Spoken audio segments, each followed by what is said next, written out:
Hello guys देखंतु मु आज बेसन ढोकला बनैछि केते सुंदर स्पंजी हेछि देखंतु आ देखंतु एठी कोन करछि ना ता पई तरकारी प्रस्तुत कर देछि देखंतु केते सुंदर तड़का आ चलंतु बेसन ढोकला को काटी की खाई की एंजॉय करबा आसंतु काटी देबा ताकू देखंतु केमती कोन कटा जाउछि प्रथमे देखंतु केमती कोन कटा जाउछि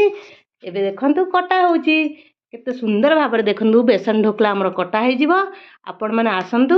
खाइबे आम सहित एंजॉय करेंगे पूरा बेसन सुजी भी देनी ओनली बेसन रे तैयारी करछि बेसन ढोकला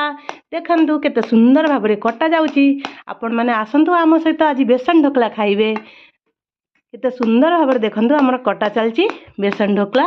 पूरा स्पंजी देखंतु बहुत स्पंजी देखंतु एते स्पंजी माने देखंतु पीस भी बाहरी आछि केते माने स्पंजी हेछि देखंतु देखंतु कटा होउछि केते सुंदर स्पंजी हेछि ठीक अछि आमे तो तड़का देगी एबे तड़का टिके पकेइबा देखंतु केते सुंदर भाबरे देखंतु हमर बेसन ढोकला प्रस्तुत हे सारिछि आपण माने आसंतु आम संगे बेसन ढोकला खाइबे एंजॉय करिवे रहउछि बाय बाय।